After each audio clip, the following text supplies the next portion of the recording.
Hello and welcome to Frankly Speaking, the show where we dig deep into the insights of some of the leading policymakers and thinkers in the Middle East and indeed the world. I'm Frank Kane. Today I'm delighted to be joined from Washington, D.C. by Daniel Yergin, Pulitzer Prize-winning historian of the oil industry and more recently author of The New Map, an analysis of energy, climate and the clash of nations. He is also vice chairman of the IHS Markit consultancy. Mr. Yergin, it's a pleasure to have you on Frankly Speaking. Well, thank you, Frank, and I'm glad to be joining you today.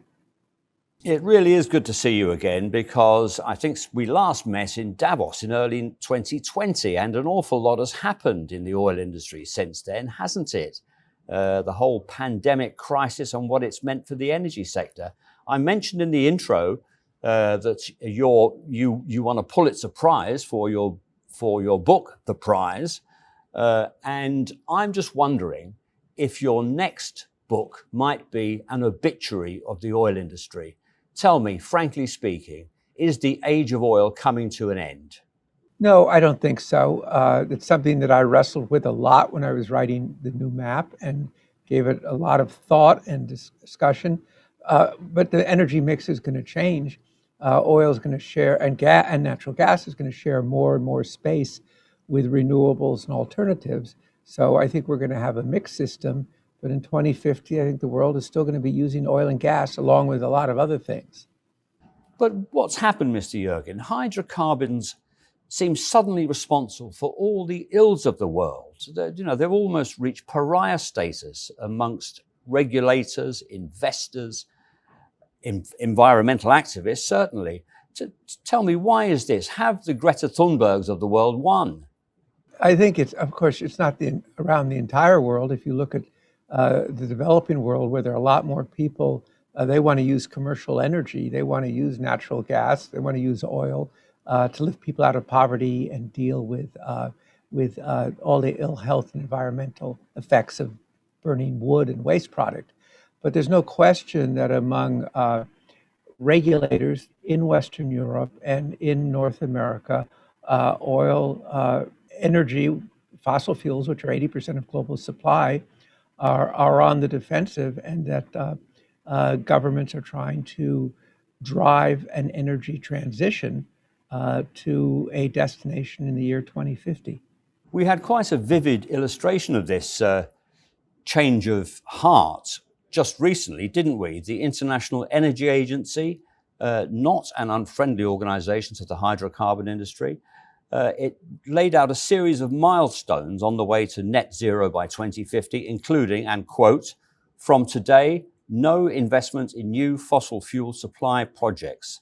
This caused some controversy. What's your view? Has it damaged the agency's credibility? Well, I would say that to use an English idiom, it was a head scratcher. It was very puzzling because only a few months earlier, the IEA had been warning that not enough investment was going into oil and gas, and that was going to lead to a supply crunch, high prices, and turbulence. And so I think the IEA has now said this was a scenario of how to get to net zero carbon. And by the way, they said, it's going to be really difficult to get there. But it was taken more as a forecast, as a policy. But I'd say that the result of it has actually been a lot of confusion. Confusion? And what about the agency's credibility? Do people in the oil business think that they've swung over to the inside of the environmental activists? The IEA was under a lot of attack from environmentalists. There were 3 full-page ads running in the Financial Times attacking the IEA. And so I think that the IEA, obviously for policymakers and regulators and activists, it has a new credibility. I think in the oil and gas industry would look to the IEA to be the sort of kind of independent, objective source. They look at the IEA differently now and kind of say, what happened and why did this come about? So there's been a kind of a shift from one side to the other. Okay, interesting. Let me ask you about shale, an area of great expertise for you, I know. It's been a turbulent pandemic, hasn't it? A crisis period for US shale. And there's still a great deal of uncertainty in the industry, isn't there? But do you think Yes, although Frank, you answer that. I'm just back from Houston, and I think there's less uncertainty. In the new map, I said that shale faced a second shale revolution. It had to change its relationship with investors and return money to investors. And that's what it's doing. And there's a mantra of capital discipline that wasn't there. There's a lot of consolidation that's gone on, that's increasing scale, bulking it up. But I think the realization is that shale, uh, for the foreseeable future, is going to be an important element of the global oil industry. It's not going away. It's stabilized. And I think we're going to see, as long as prices are in a reasonable range, we'll see modest growth. What we won't see is that explosive growth for which there was no precedent that contributed to that sudden oversupply in the oil market. So I think, I guess you could say shale sort of settled down and in a more mature state. So you discerned some signs of recovery, of revival when you were in Houston recently, did you? Absolutely. And it's borne out by the numbers, it's by what we're seeing. Nobody's going to rush to say, oh, let's spend lots of money and have growth at any cost. It's going to be growth at what cost? There's going to be a very strong eye kept on keeping investors happy, returning money to investors. Investors want to get their money back, but at the same time, the sense that the worst is over, and it's people are going to manage the business, and they have to replace reserves because they decline, and that it's stabilized over the first half of 2021, and I think we'll see modest growth. Isn't it also facing a new opposition, even a new hostility from the President Biden administration with a whole new raft of regulations? The simple answer to that would be yes. During the campaign, Biden went out of his way to say, I will not ban fracking. And then he said, let me repeat, I will not ban fracking. However, several of his opponents in the Democratic primary did say they wanted to ban fracking. And they have a lot of what are called the progressives. There are a lot of progressives in his administration. And we'll see an effort to use regulatory machinery to kind of constrain the industry. I think the regulatory challenges are still ahead. We've seen some of them about leasing on federal lands and so forth. But one thing that shale has done is it's made the U.S. energy independent. The U.S. spent $400 billion importing oil in 2008, doesn't spend anything now. And maybe not all the people around Biden, but I think Biden and some of his people see that energy independence is a place they want to be. I don't think they're going to want to be in a situation where oil imports are suddenly going up under their administration, because that raises other issues. But this is still early days in the administration. People are just getting approved for the regulatory positions, and we'll see how it unfolds. And that is something that will be very important to the future of the industry. How do you think the rest of the world views US official policy towards energy? It seems to have swung 180 degrees from President Trump to President Biden. Is the US regarded as a reliable partner in global energy policy? I think that's a broader question, Frank. You could see in the recent meetings in Europe with the European allies and the G7. On the one hand, they were thrilled to see Joe Biden, and he said America's back, and they were very happy to see America back. But there is this wariness about the American political system, which is so divided. And is Joe Biden, is this a one-term or two-term? You can see how divided the country is. So that applies to across the range of policies. I'll say on energy, the Biden administration is much more closely allied with the whole set of attitudes in Brussels and the European Union. And on that front, I think there's a sense that there is, let's put it this way, a common front. Mr. Yergin, I would suggest that Saudi Arabia has had actually rather a good pandemic, if you can have such a thing. It has negotiated that crisis rather well, not just in terms of dealing with the economic fallout for the kingdom, but also in the way that it has played its role in the rebalancing of global oil markets via OPEC plus. What's your view? Do you agree with that assessment? I think that's a very fair assessment, Frank. Um, let's not forget, it's only a little over a year ago when their appalling collapse happened, which was not only a shock for oil producing and exporting countries.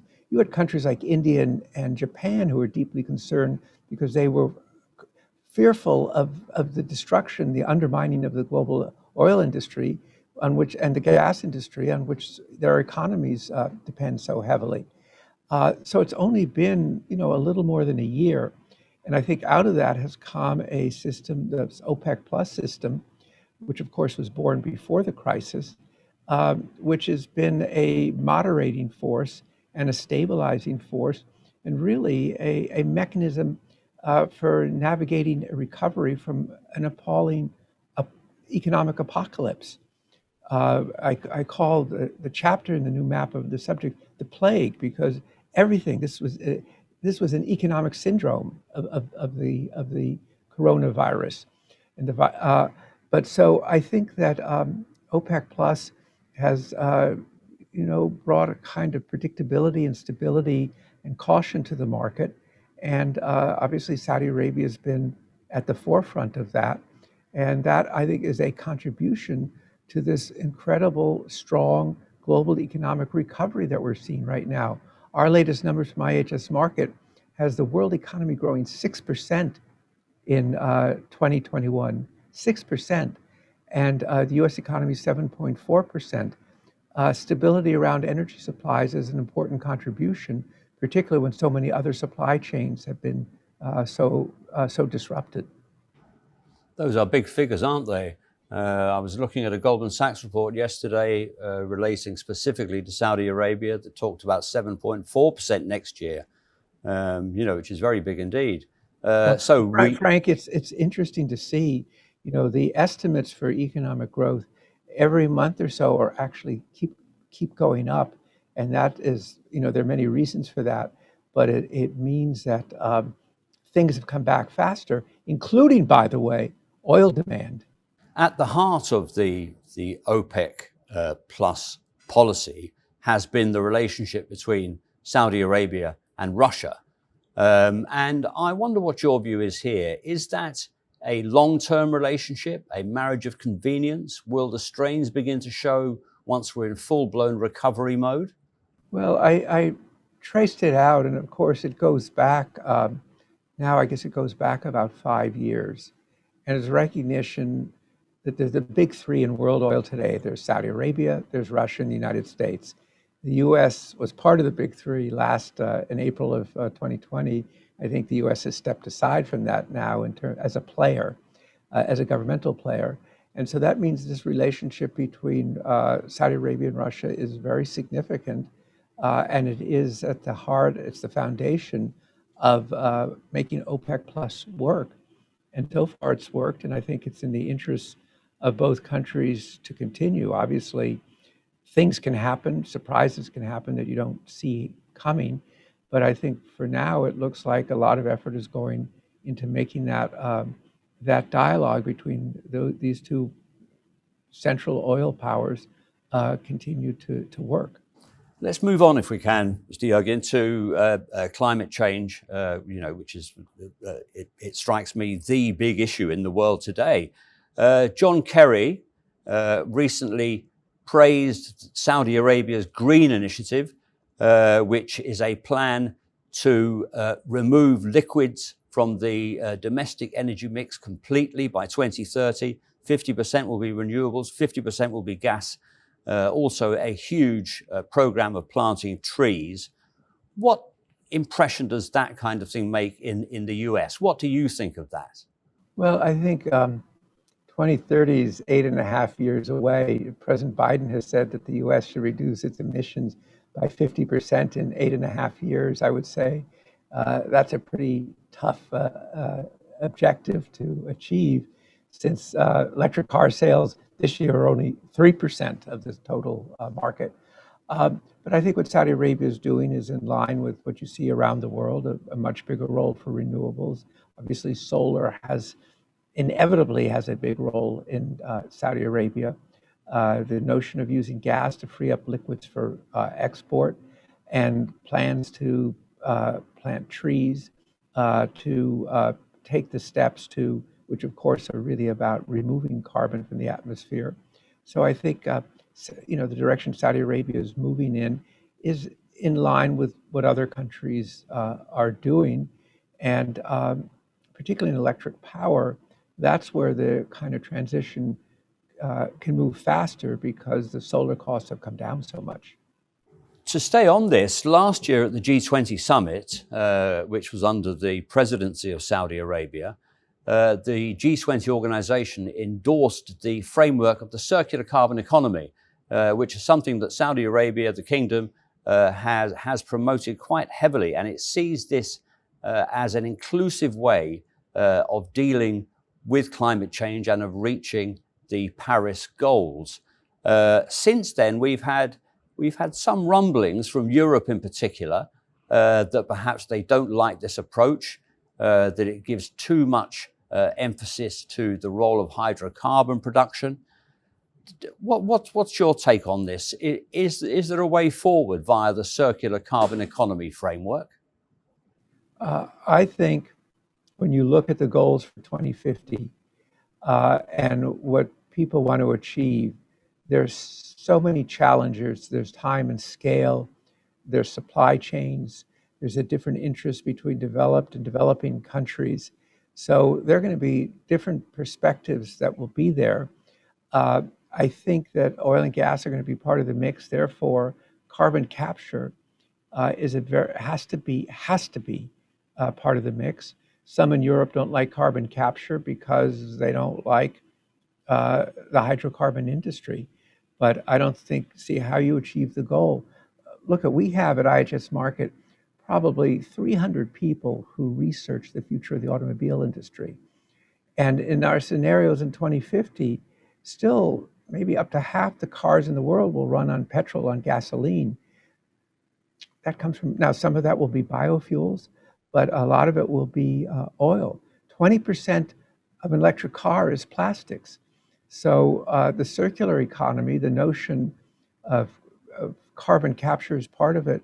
It has to be there. Carbon capture is still in the very early stages. There's a big effort to look at nature-based solutions as part of it. And I just don't see how you get to the goals. Otherwise, I participated yesterday in a European conference virtually, where the topic, it was just sort of assumed that they're going to get to the 2050, the goals. The goal is pretty clear. The how is pretty complex. And you're going to need, like a circular economy, you're going to need carbon capture. Okay, and the technology, you said we're at a very early phase in this, but the technology for carbon capture is feasible, is viable? Yes, it is. It's storage. Right now, there's a project in Texas for direct air capture. FedEx has just given $100 million to Yale to do research on nature-based solutions. So there's going to be enormous amount of work on this. The thing, I mentioned time before, Frank, and that's really important. The lithium-ion battery was invented in an Exxon laboratory in 1976. The Tesla Roadster appeared on the road in 2008. Things take time. Wind and solar are 50-year-old industries. It's only in the last 10 years that they've become competitive. So innovation does not happen overnight, but innovation does respond to need, and the need is seen to be there.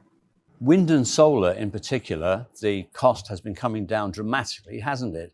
At what level does it begin to become a viable substitute for hydrocarbons, or have we reached that level already? I think you have to keep in mind that most cars don't run on electricity. They run on oil. And so there's sometimes this confusion where people think wind and solar will replace oil directly. And the answer is no. And by the way, some of the major oil companies, of course, sell the lubricants that are necessary to make wind turbines operate.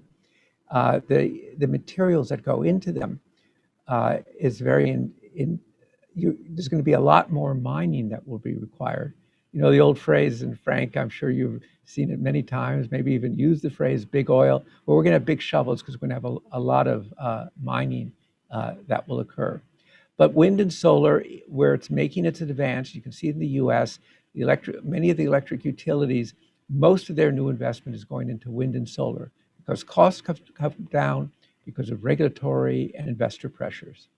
And electric, you make the very good point that only a small proportion of cars are electric, and even indeed going forward will be electric. But that industry also seems in its infancy in several ways, doesn't it? I mean, are we trusting our future to Elon Musk? Well, it's not only Elon Musk, it's the major automakers. Now, General Motors says after 2035, their aspiration is to only produce electric cars.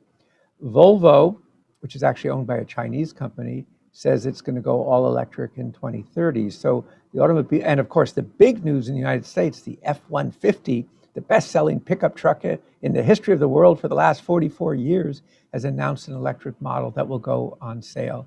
So the automakers are moving in that direction. But I think I would say keep your eye on the supply chains that need to support it if everybody tries to move in the same direction at the same time. Because those depend on mined minerals and also on hydrocarbons, of course, don't they? Absolutely. I mean, you know, how are you going to operate the mining equipment? And what is it for a one automobile electric battery?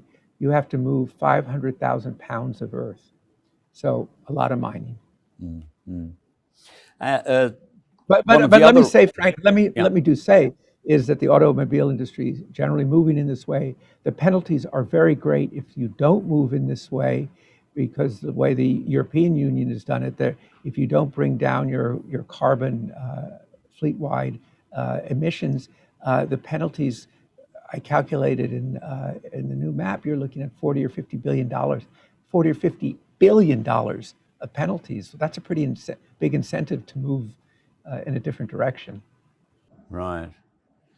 One of the other great hopes is hydrogen, where I have seen hydrogen described as the fuel of the future, but also as expensive and explosive. At what stage does hydrogen become a viable fuel? I think it's early. Of course, hydrogen is used. Who uses hydrogen today? It's used in the refining process. Who's experienced in using hydrogen? The oil industry.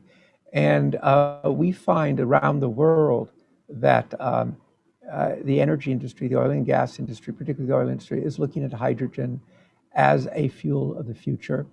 I think the question is, when is the market going to be there? And how long does it take, again, to get to scale? And you have to bring down costs. Now, the dream is green hydrogen, which would be produced with renewable energy, but the costs are very high. And so, you see companies working on that. But I'd say that I say almost every major company is working on hydrogen as something that might be a significant part of their product mix, not in 5 years, but in 10, 15 years. Saudi Arabia is laying great store in the potential for hydrogen as a byproduct of the oil industry, as the fuel for the big giga projects like NEOM. The energy minister earlier this year suggested a hydrogen pipeline going from Saudi Arabia to Europe even as a possibility if it was economically viable. Is that the kind of brave new world? Well, I'd say that's all in the world of planning and thinking and, what we say, that phrase, thinking out of the box or thinking out of the pipeline, new ways of addressing it. But I think, the European Union, which has the most aggressive targets, says that they expect 25% of their economy, at least some of their projections, of their energy to come from hydrogen. But it's from here to there. It's the scale and the cost and the time to build it up. But I think it's pretty likely that it's going to be come to be an important part of the energy mix.